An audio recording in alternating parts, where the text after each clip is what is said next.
Salam Namo Buddhaya, Assalamualaikum warahmatullahi wabarakatuh. Salam sejahtera untuk kita semuanya. Pemirsa Bincang Pengawasan, kali ini bersama saya dengan Noverlin Gulo. Dalam episode Bincang Pengawasan kali ini kita akan mengenal lebih dekat sosok seorang tokoh, seorang pejabat di lingkungan Kementerian Agama, yakni Dirjen Bimbingan Masyarakat Buddha bersama Bapak Cahyadi. Apa kabar Pak? Baik. Sehat Pak ya? Sehat. Baik Pak, saya panggilnya Pak Cahyadi nih. Iya. Pak Cahyadi. Baik Pak, ini di pemirsa Bincang Pengawasan yang ada di seluruh Indonesia dan seluruh Kementerian Agama ini ingin tahu lebih dekat, lebih mengenal lagi dengan Bapak sebagai seorang Dirjen Bimbingan Masyarakat Buddha. Mungkin Bapak bisa menceritakan kepada kita mengenai asal Bapak ini, dari mana asalnya nih Pak? Ya baik, terima kasih para pemirsa yang saya hormati. Jadi kalau bicara konteks asal ya, saya asalnya adalah Lombok. Lombok. Ya, tepatnya saya lahir di salah satu kampung atau dusun Baru Murmas pada tanggal 5 April 1964. 1964 Lombok ya. Lombok. Jadi saya lahir di Lombok. Ya tentu yang merupakan salah satu bagian provinsi Nusa Tenggara Barat, ya tepatnya di Lombok Utara. Lombok Utara. Ya, Lombok Utara. Di mana di Lombok Utara ini adalah komunitasnya juga ya memang antara Muslim dengan Buddhis imbang. Ya karena memang sejarahnya dulu waktu telu, istilahnya waktu tiga pada saat itu memang antara persaudaraan antara Muslim dengan Buddhis itu satu kesatuan yang utuh. Sangat erat sekali begitu Sangat Pak? sekali hingga sampai saat ini. Sampai sekarang luar biasa. Jadi tradisi-tradisi baik itu pada saat teman-teman Muslim itu Idul Fitri, lalu mengundang para komunitas Buddhis itu untuk ikut juga silaturahmi ya dalam rangka Idul Fitri itu juga. Dan begitu juga pada saat acara perayaan Waisak gitu. Jadi mengundang juga, dan yang paling penting itu persaudaraan antara Buddhis dengan Muslim di situ itu. Jadi ada keluarganya Buddhis tapi juga ada keluarga Muslim gitu. Berarti kerukunannya sangat bagus sekali jadi di sana Pak? Dari aspek kerukunan di Lombok Utara itu khusus memang sangat kental sekali. Karena itu dari budaya mereka ya, dari turun temurun dibangun kegotong royongan juga dalam rangka bagaimana membangun sebuah kebersamaan dalam perbedaan itu sangat kental sekali. Sangat kental sekali, iya. Itu mengenai latar asalnya tadi ya. Yeah. Terus kalau keluarga sendiri Pak, anak, keluarga, istri gimana? Ya kalau saya ya istri saya itu memang asli Jakarta. Oh, asli orang Jakarta. Jakarta. Jadi dia lahir pada tanggal 28 September 1968. 68.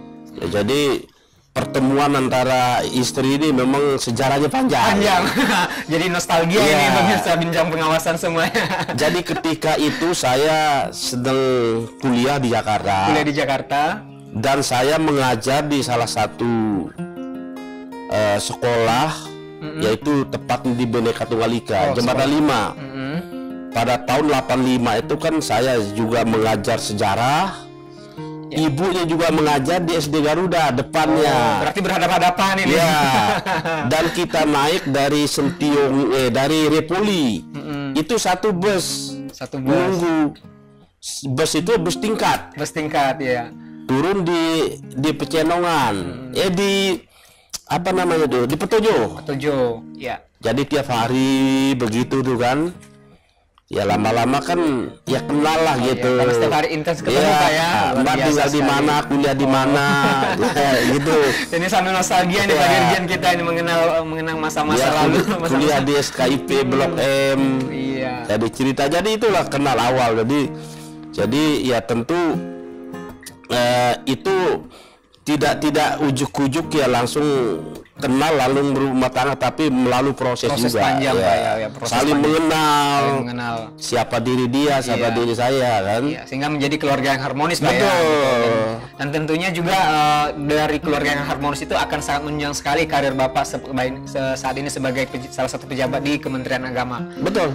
Jadi saya menjadi PNS di Kementerian Agama ini sebelum saya setelah saya kawin. Setelah menikah begitu Setelah ya. menikah. Itu tahun berapa itu Pak? Bapak Saya CPNS menikah -nya? tahun 89. 89. Ya, jadi pertama saya tes di Departemen Agama ini pada tahun 85 85. Itu di mana dulu tesnya Pak? di pusat. Di pusat. Oh, Ya, di pusat. pada saat itu masih antara Hindu dan Buddha. Masih satu. Masih satu. Masih satu. Saya tes tahun 85 itu sampai 3 tahun tidak keluar SK. Oh.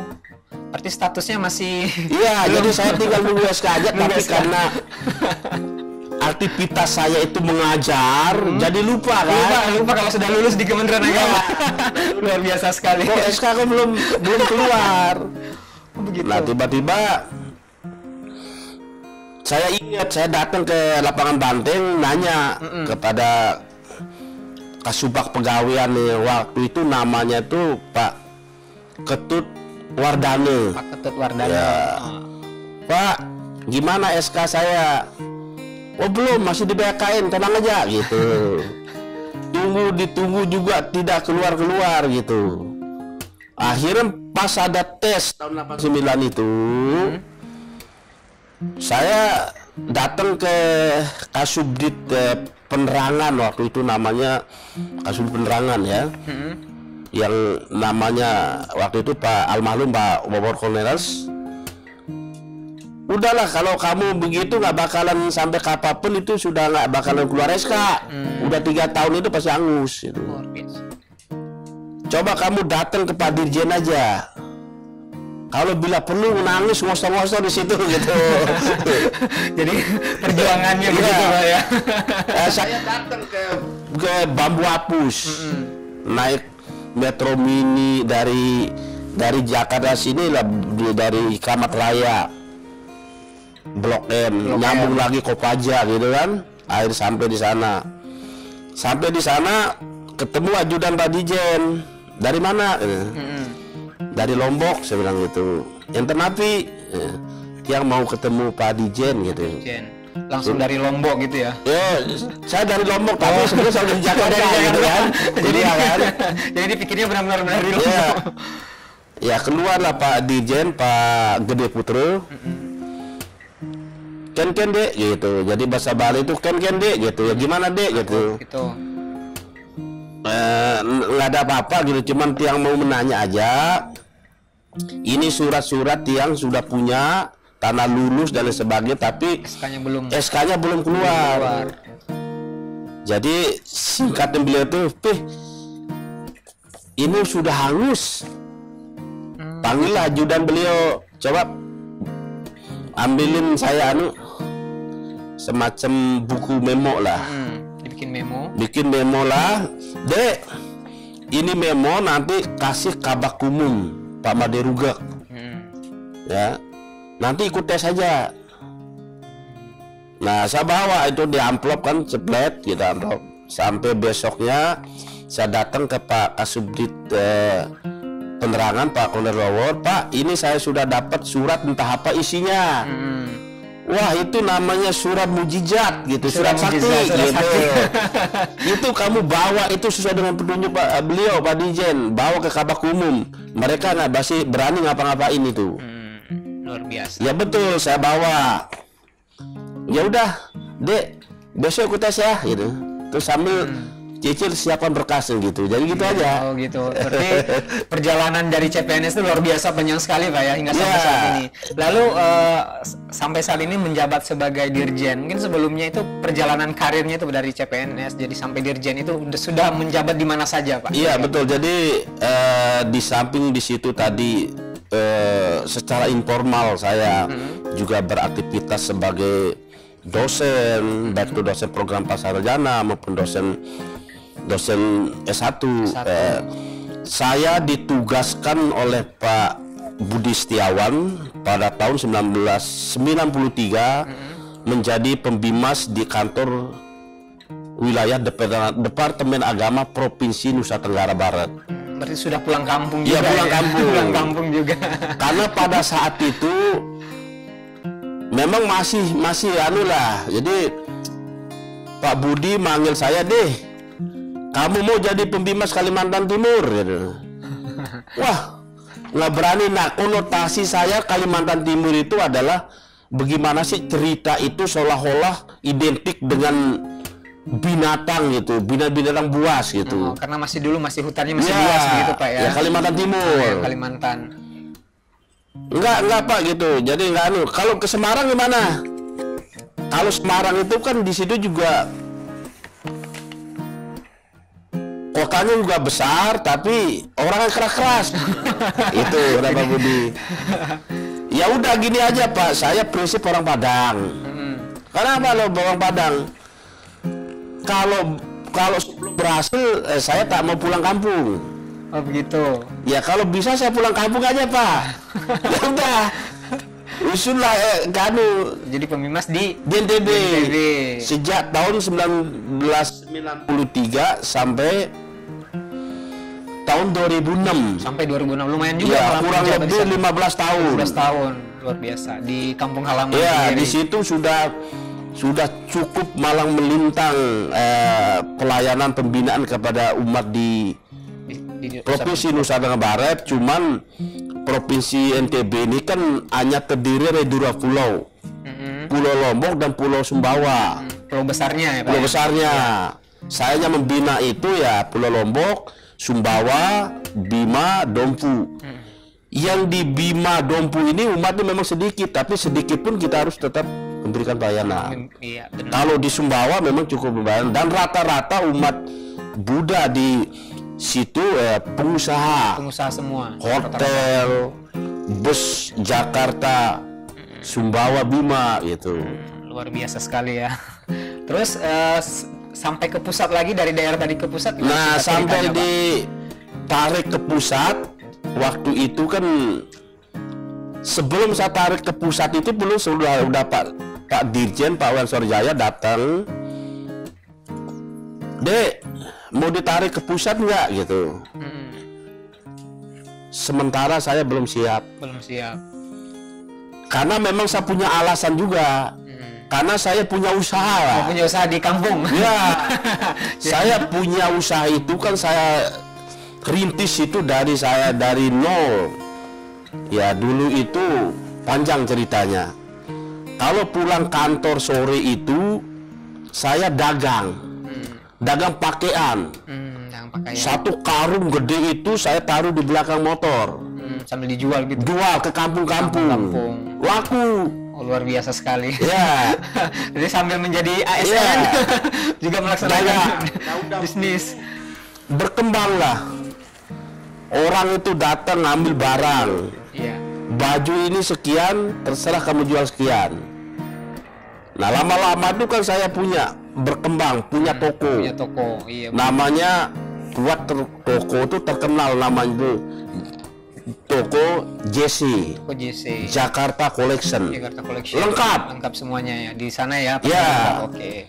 Dan saya sudah membangun sebuah mitra baik di Cempaka Putih, Mangga 2. Kalau saya butuh barang, tinggal drop, transfer uang. Iya, luar biasa. Ternyata selain menjadi seorang ASN, Pak Calyadi ini juga memiliki bakat bidang bisnis.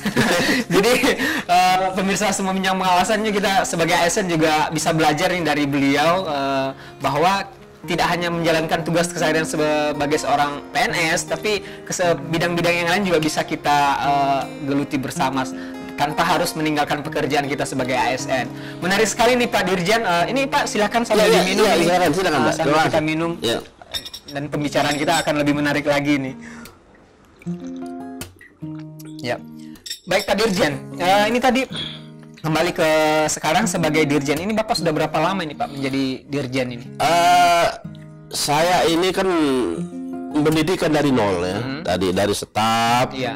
Jenjang ke karirnya. pembimas, saya tarik ke pusat menjadi tahun 2006 itu di pusat saya menjadi Kasubdit penjuruan dan tenaga teknis selama kurang lebih 7 tahun. 7 tahun, terus naik lagi. Setelah itu tahun 2012 sampai tahun berapa 2014 itu saya di kepala bagian perencanaan dan sistem informasi. Perencanaan sistem Ya, informasi. jadi bergelut dalam aspek anggaran semua. Terus naik lagi. Ya, terus naik lagi menjadi sekretaris. Sekretaris. Naik menjadi sekretaris.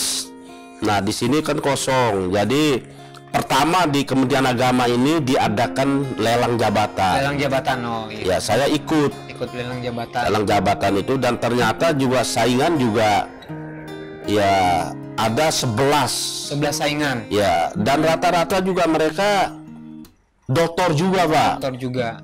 Masa jadi saya hanya ya menyelesaikan hanya pendidikan S2. Jadi ada rasa anu aja, minder dan Rasa minder pasrah. gitu ya.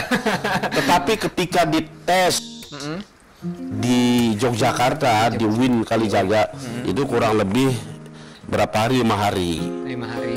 Yang ditanyakan baik tertulis maupun wawancara itu kan tidak keluar dari konteks Pekerjaan. tugasan saya sehari-hari. Jadi sudah menguasai secara teknisnya sudah menguasai. Jadi apapun itu mau secara struktur apapun ya tinggal anu aja. Buat makalah itu orang sampai coba mereka belum selesai saya sudah selesai. Gitu. Oh, iya, luar Jadi biasa. tinggal menuangkan gitu. Oh, iya, benar sekali. Sudah sehari-hari itu menjadi pekerjaan sehingga tidak mengalami kesulitan. Oh, iya. Benar sekali ya, di sini kalau kita melihat dari cerita Pak Dirjen di sini benar pengalaman adalah guru yang berharga. Iya. Nggak bisa terpilih menjadi dirjen. Itu tahun berapa Pak Bapak terpilih itu jadi dirjen? Saya dilantik pada tanggal 2 Agustus tahun 2017. 2017, berarti hampir sudah 3 tahunan ya. Sudah 3 tahun, ya. Luar biasa sekali.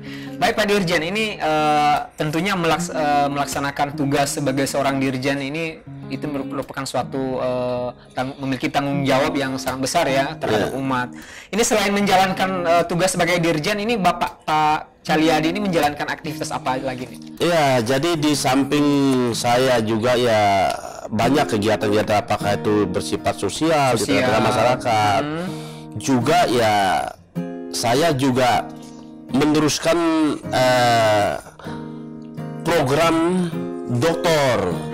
Jadi karena saya apa begitu Mas, jadi pendidikan itu kan tidak ada yang terlambat. Betul. Gitu. Sepanjang kita memang ingin meningkatkan potensi diri, kita tidak ada hal yang terlambat. Ya, long life education ya Pak. Ya. Pendidikan seumur hidup gitu loh. Ya, jadi saya tetap, dan saya memang hobinya membaca. Oh, Bapak hobi membaca? Ya, dan hobi kebetulan saya ngambil program doktor itu adalah ilmu tata negara. Jadi dan saya memang suka hukum, hukum memang, dan sekarang kaitan dengan tugas saya adalah hukum tata negara. Hukum tata negara. Ketika kita berbicara masalah hukum tata negara, maka itulah berkaitan erat dengan pelaksanaan tugas kita di kantor. Benar sekali, luar biasa sekali ya. Jadi aktivitas banyak tapi masih sempat baca buku dan melaksanakan studi yang lain lagi, luar biasa sekali Pak Dirjen kita ini. Baik Pak, ini selain dengan tugas-tugas tadi ini Bapak suka kuliner juga dengar-dengarnya. Bapak hobinya makan apa nih? Justru kuliner juga salah satu hobi saya. Saya kuliner itu kan ya hobi saya itu terutama ya kuliner ayam taliwang. Oh, ayam taliwang. Berarti kapan-kapan kita makan ayam taliwang. Ya, jadi kuliner itu kan satu hal yang, dan saya memang sebagai sebuah pejabat yang low profile, Mas. Low profile-nya. Kalau mungkin yang lain itu tidak pernah makan di kantin. Kalau Bapak hobinya makan di kantin. Di kantin saya di jalan pun jadi. Oh, jadi.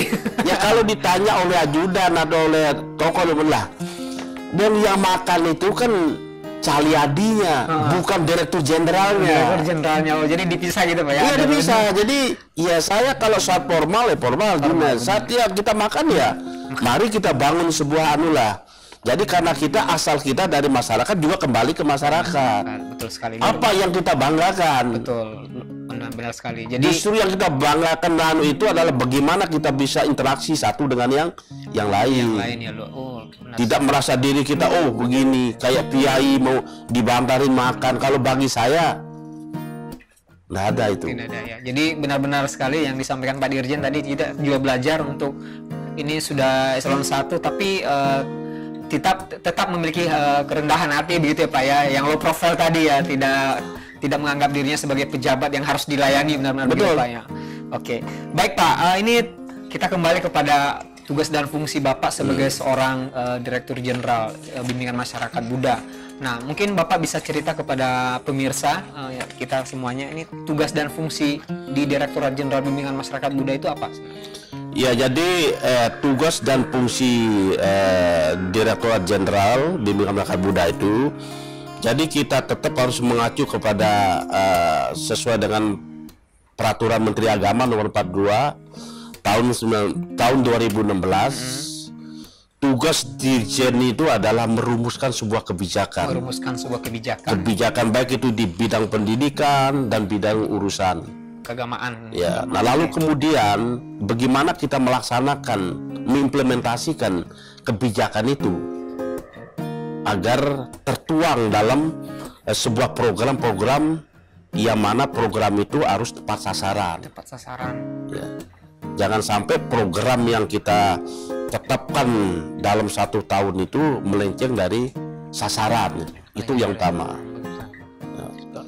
Tugasnya begitu Pak ya. Ya. Baik. Kemudian kalau dari program-program yang sudah dirancang oleh Bapak ataupun yang sudah dilaksanakan oleh Direktorat Jenderal Bimbingan Masyarakat Buddha ini, mungkin Bapak bisa cerita kepada pemirsa, itu program apa nih, program unggulan yang menjadi ciri khas dari Direktorat Jenderal Bimbingan Masyarakat Buddha ini? Jadi program-program unggulan ini terutama ya, yang pertama ya dari aspek bagaimana kita memberikan pelayanan kepada masyarakat gitu. Karena tugas pokok Kementerian Agamanya dan memberikan pelayanan kepada masyarakat. Kepada publik gitu. Jangan sampai kita memberikan pelayanan kadangkala ya kaku, ya. Masyarakat, terutama masyarakat ini kan membutuhkan sebuah pelayanan tepat waktu. Tepat waktu, tentunya serba cepat, serba cepat. Lebih-lebih di era digital ya. Benar, Pak. Kita sekarang ini juga pelayanan ini dari aspek serba online. Pelayanan online. Jadi itu lebih mempermudah masyarakat. Lebih mempermudah untuk mengakses informasi dan juga kebutuhan-kebutuhan mereka yang lain begitu Pak ya. Memang awalan tadi memang masyarakat itu agak tabu. Setelah disosialisasikan baik melalui jajaran kami di Kanwil seluruh Indonesia, ya lama-lama kan menjadi hal yang biasa dan mudah. Murah. Itu pelayanan yang di era digital seperti ini. Baik, itu tadi berarti unggulannya di salah satu program unggulannya di memanfaatkan pelayanan dengan berbasis digital ya, berbasis digital sekali. Baik, ini juga Pak terkait dengan kalau kita lihat saat ini kan kebanyakan itu ASN itu masih banyak yang terjebak di dalam pola pikir itu atau terlibat di dalam kegiatan-kegiatan yang berbau KKN. Nah, mungkin dari Bimas Buddha sendiri, Bapak sebagai Dirjen ini, ada program apa yang Bapak sampaikan kepada para ASN di lingkungan kerja Bapak itu agar tidak sampai terlibat dengan tindakan-tindakan yang KKN gitu, tindakan berbau KKN? Ya, yang pertama ya tentu ya dalam konteks agama yang kita yakini ya, menjadi modal dasar itu kan adalah pemahaman agama dulu ya. Pemahaman ya, agama. Lebih-lebih dalam konteks Buddhis itu kan pikiran adalah pelopor. Pikiran adalah pelopor. Ya, maka kita harus bisa mengelola pikiran itu secara baik, efektif dan profesional. Karena pikiran itu manakala kita tidak bisa ngelola, maka segala sesuatu akan bisa terjumus dalam hal itu gitu. Nah, maka oleh karena itu di dalam konteks Buddhis juga Mas, kami kenal hukum karma. Hukum karma. Dan di hukum karma itu kau menanamkan sebuah kebaikan, maka kebaikan pula yang kau tunai. Tapi kalau menanamkan sebuah keburukan, maka kejahatan pula yang akan dituai.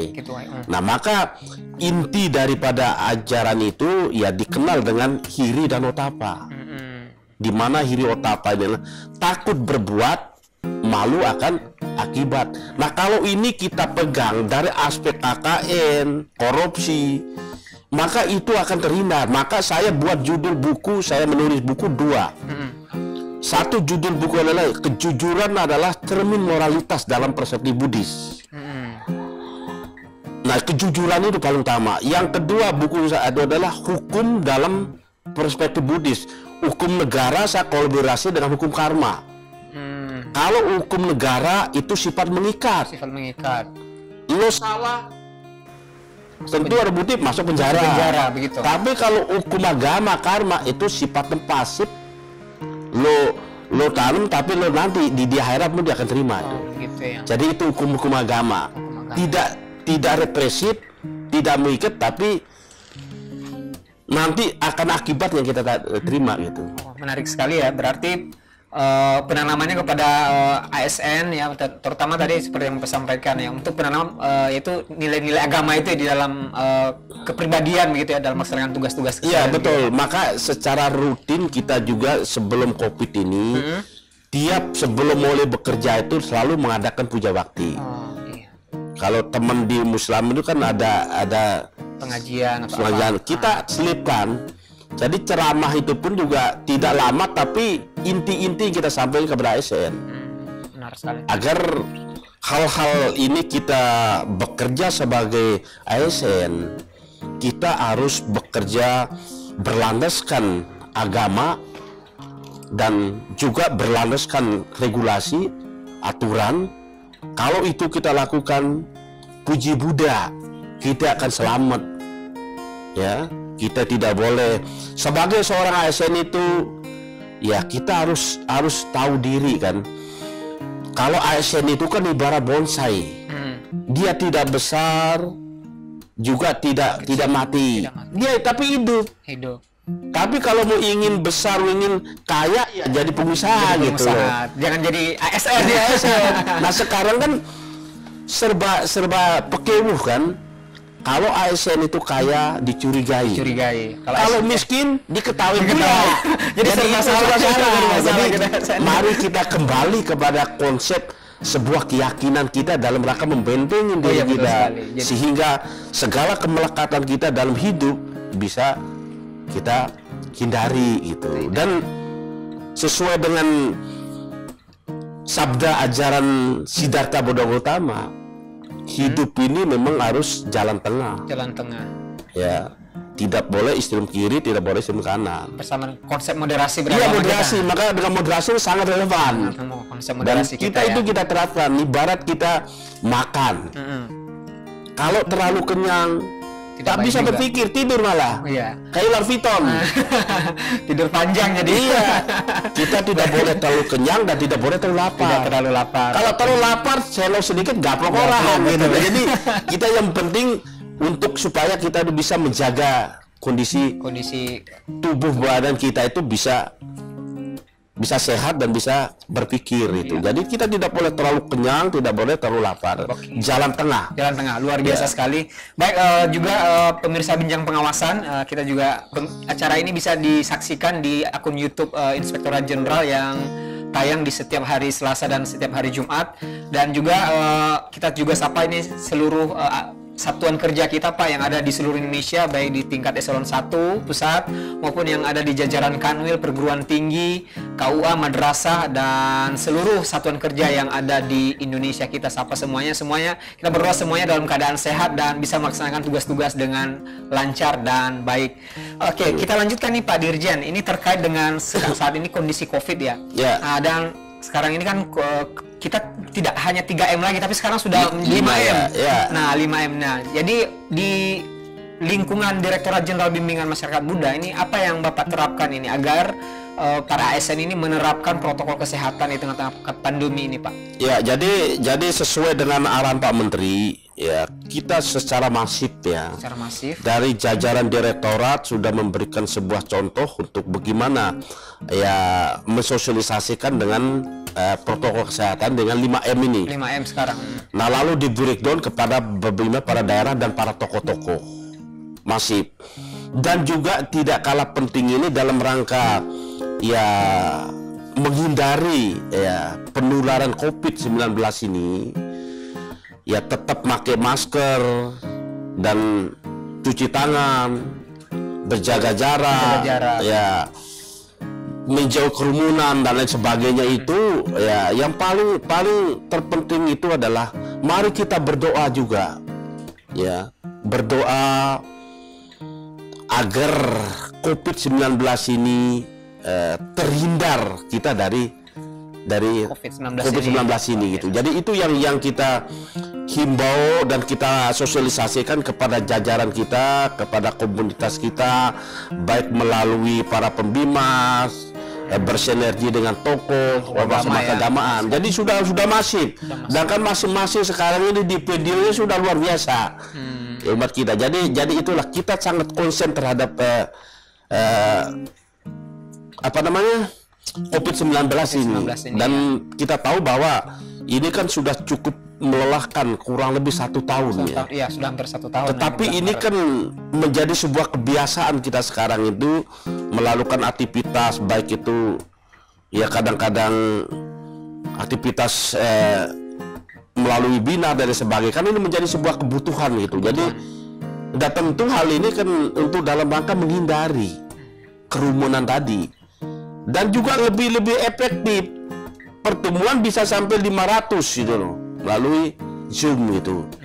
Ini salah satu ya cara kita juga menghimbau kepada umat kita agar tetap mematuhi protokol kesehatan. Luar biasa sekali ya. Dengan demikian maka apa menjadi perjuangan pemerintah dalam hal menekan laju COVID ini bisa diwujudkan.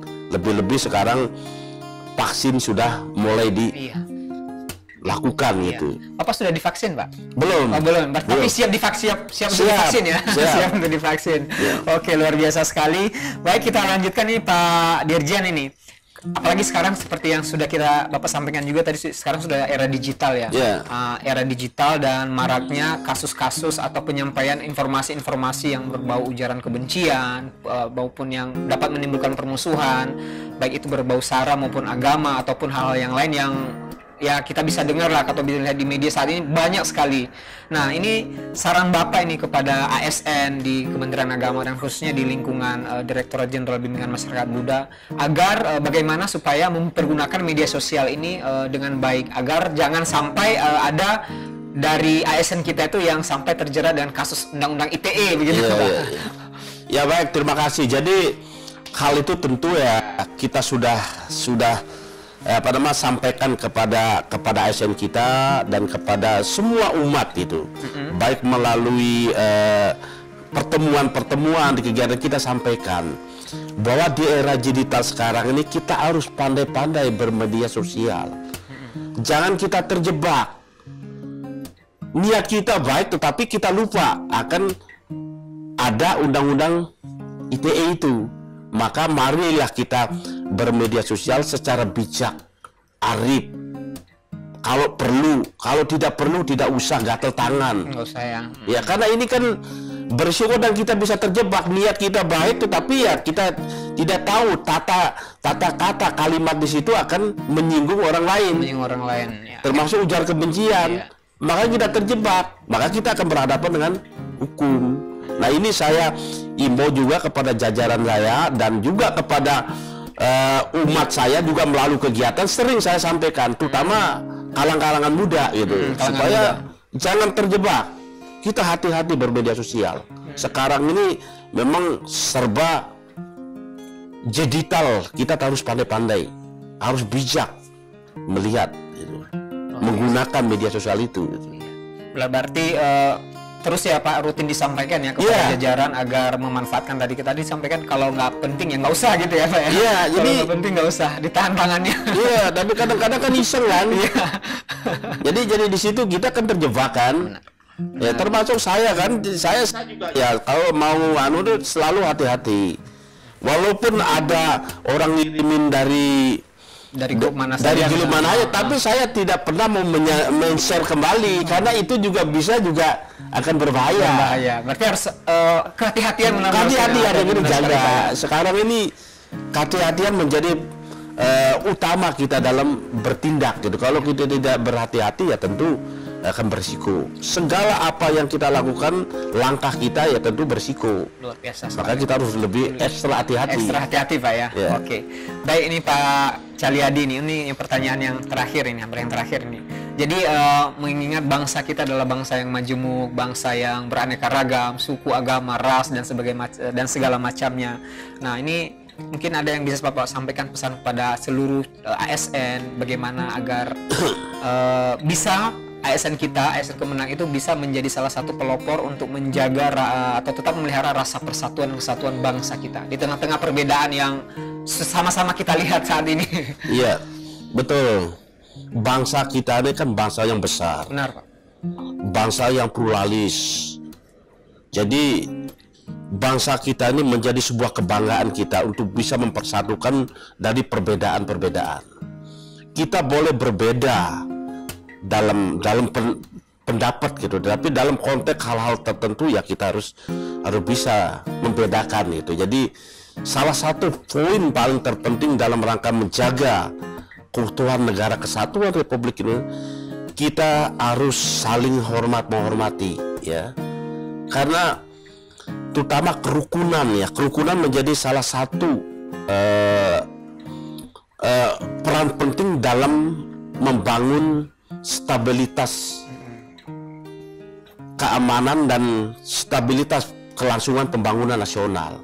Kalau kita ini hidup dalam kerangka negara kesatuan yang berbeda-beda, suku, ras, agama, tidak kita bisa bangun dalam sebuah kebersamaan, maka ya tentu ini kan menjadi sebuah yang akan sulit dilakukan oleh pemerintah dalam pembangunan.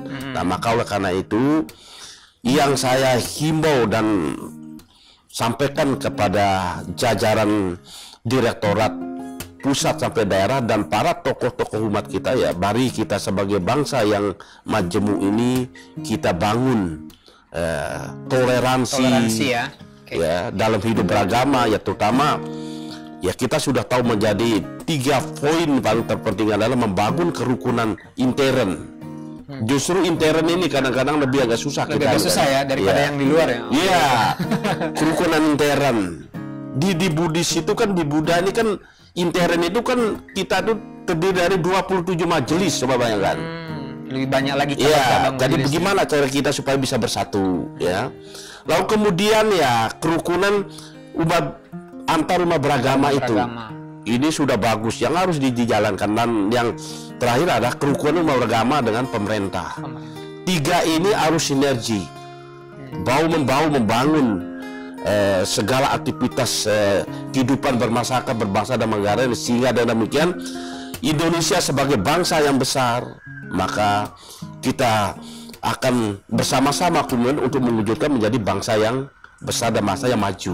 Luar biasa sekali pesan-pesan dari Pak Dirjen. Jadi pemirsa Bincang Pengawasan bisa didengarkan dan bisa kita ikuti bersama tadi agar tetap menjaga persatuan dan kerukunan bangsa. Pak, sekali lagi pertanyaan saya ini karena Bapak sudah duduk sekarang sebagai seorang Dirjen ini. Bapak dulu pernah cita-cita nggak sih, kebayang nggak sih kalau nanti akan jadi seorang Dirjen gitu? Ya jadi dulu itu saya itu SD ya. Cita-cita pengen jadi kepala desa. Kepala desa. Iya, tamat SMA pengen jadi kepala desa. Tapi waktu itu memang kembali kepada orang tua saya, orang tua kampung ya. Jadi tapi dia motivasi terhadap anak itu kuat sekali. Saya dipaksa untuk harus kuliah di Jakarta. Kenapa kuliah di Jakarta? Terutama waktu itu kan kuliah ada sekolah tinggi agama. Itu cabang India lagi. Ada di Jakarta. Di Jakarta. Itu tahu oleh orang tua itu bahwa ini ada sekolah tinggi agama Buddha di Jakarta. Kamu harus kuliah di Jakarta. Jadi dorongan dari orang tua. Iya. Padahal saya pengen kuliah di Mataram, ngambil yang ekonomi, ngambil hukum, tapi harus agama. Tapi karena orang tua merasa saya 6 tahun kuliah di agama itu saya kurang respect. Jadi kurang ada niatnya gitu. Saya ngambil kuliah di tempat lain umum, malah justru hanya dalam waktu yang singkat saya bisa selesai fakultas hukum gitu. Jadi di situ saya pun juga ya cita-cita itu, dan saya pas jadi pembimas di tugas di Mataram pun juga di samping saya jadi pembimas tugas juga ya usaha kayak begitu juga sebagai ikut pendamping jadi lawyer, Pak. Jadi lawyer juga. Iya. Sesuai dengan gelar Bapak SHMH ini. Iya. Justru itu ada di file saya tuh, Pak. Ada koran itu saya sudah bisa masukkan orang penjara gitu loh. jadi itu orang hukum juga ya. Ya, jadi nggak tahu saya dulu itu seorang ASN tapi kok ikut bergabung di lawyer. Di lawyer juga. Karena bakat dari gelar akademiknya memang nyambung, Pak ya. Iya, karena apa? Hukum itu kan seni olah pikir. Iya. Hitam menjadi putih jadi biru begitu. Tergantung argumentatif gitu. Iya. Bagaimana mainkan sebuah pasal gitu. Iya, jadi berdasarkan mainkan pasal ya. Ya, nah itulah yang menjadi pedoman saya bekerja dari staf. Saya satu kata yang diajarin oleh Pak Dr. Anas Irjen Pol Budi Setiawan adalah hidup harus satu jujur. Tidak boleh tidak jujur. Maka segala tindakan langkah kalau kita tidak jujur akan bermasalah. Nah itu yang saya pegang sekarang. Saya tetap berpunya tekad ya menjalankan tugas itu. Tetap saya profesional, tetap menghindari tadi itu namanya korupsi ya, KKN. Terutama main perempuan. Nomor 3 ini saya pegang. Iya. Harus dijaga dari situ. Iya, dan ya memang saya di sini saya ngomong kalau 3 ini saya jaga. Tidak merugikan negara, tidak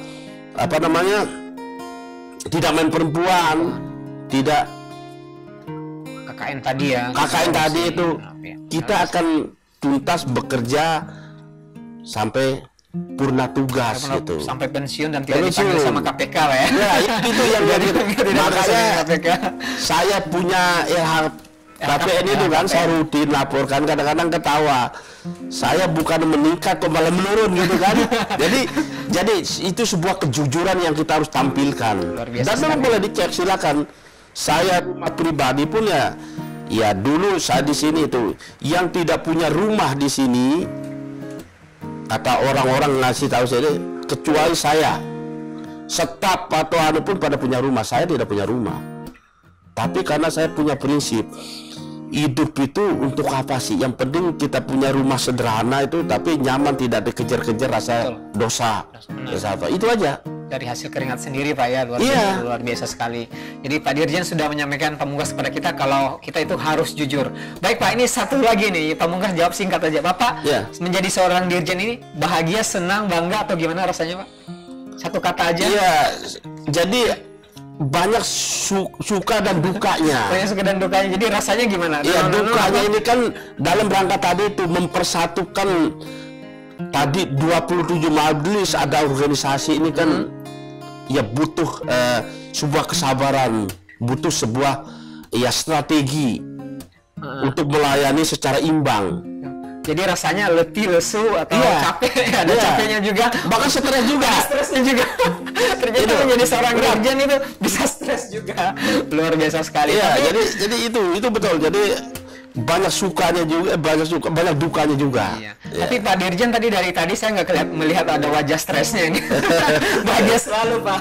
Iya. Bahagia selalu. Oke, baik, terima kasih Pak Dirjen ini karena waktu kita juga sudah membatasi kita.